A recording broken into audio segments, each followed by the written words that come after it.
Steel ఉత్పత్తిలో భారత్ రెండో అతిపెద్ద దేశంగా ఉందన్నారు కేంద్ర మంత్రి కిషన్ రెడ్డి. ఉగ్రవాదాన్ని పెంచి పోషిస్తున్న పాక్ వెన్నులో వణుకు పుట్టేలా ప్రతీకార చర్యలుంటాయన్నారు. కాళేశ్వరం ప్రాజెక్టుపై ఎంక్వైరీ జరిగితే కేసీఆర్ ఫ్యామిలీ జైలుకు పోవడం ఖాయమన్నారు. పాకిస్తాన్, బంగ్లాదేశ్కు చెందిన వారిని దేశం నుంచి వెళ్లగొట్టాలన్నారు బీజేపీ లీడర్స్.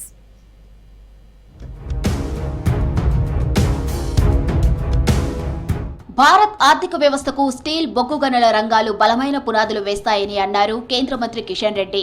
ముంబైలో జరిగిన ఇండియా స్టీల్ 2025 అంతర్జాతీయ సదస్సులో పాల్గొన్నారు కిషన్ రెడ్డి. స్టీల్తో నిర్మించిన రైల్వే బ్రిడ్జీలు బెంచ్ మార్కులుగా నిలుస్తున్నాయన్నారు. దేశ మౌలిక వస్తువుల కల్పన స్టీల్తో ముడిపడి ఉందన్నారు. స్టీల్ ఉత్పత్తిలో ప్రపంచంలో రెండో అతిపెద్ద దేశంగా భారత్ ఉందన్నారు Kishan Reddy. Which has analyzed self-reliance across the all sector. If steel is the backbone of India's economy, coal and mine sector is a strong foundation on which it stands. Today, the raw material strategy and the shift in raw material mix is extremely crucial to the future of India's steel sector. Pak వెన్నుల్లో వణుకు పుట్టేలా మోదీ సర్కార్ చర్యలుంటాయన్నారు కేంద్ర మంత్రి బండి సంజయ్. తుపాకీ పట్టినోడు దానికే బలిగాక తప్పదన్నారు. ఉగ్రవాదాన్ని ప్రోత్సహిస్తున్నామని ఆ దేశ రక్షణ మంత్రి అంగీకరించారని తెలిపారు. హైదరాబాద్ ఎంసీహెచ్ఆర్డీలో రోజ్గార్ మేళాలో పాల్గొన్నారు సంజయ్. భారత్ అభివృద్ధిని చూసి ఓర్వలేకనే పాక్ దాడులు చేస్తుందన్నారు. తుపాకీ చేతబడిన వారందరూ కూడా ఆ తుపాకీకే బలైపోయిన విషయాన్ని మనం గుర్తించుకోవాల్సిన అవసరం.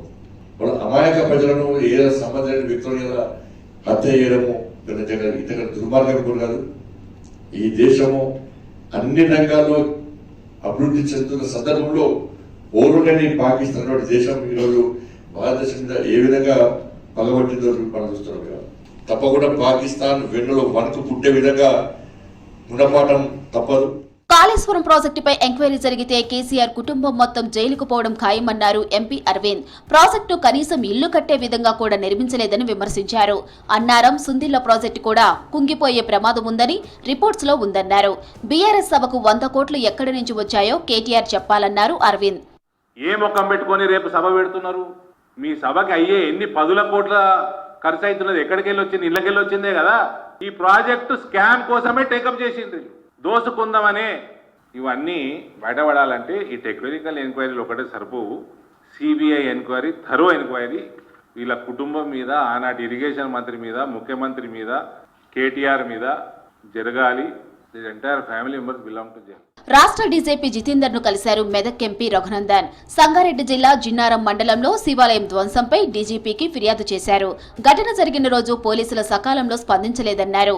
టెంపుల్ దగ్గరలోని మదర్సాలో ఉంటున్న 12 ఏళ్లలోపు పిల్లల్లో హిందూ సమాజంపై ద్వేషం ఎందుకని ప్రశ్నించారు. సికింద్రాబాద్ ముత్యాలమ్మ దేవాలయం సంఘటన తరువాత పోలీస్ ఇంటెలిజెన్స్ వ్యవస్థ ఫెయిల్ అయిందన్నారు రఘునందన్.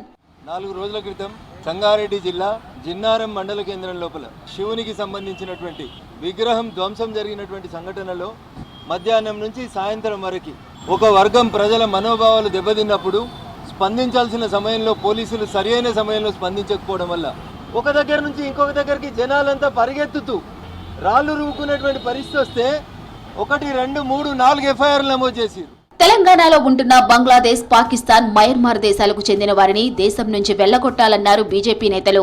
లేకపోతే హైదరాబాద్ బగ్గుమంటుందన్నారు.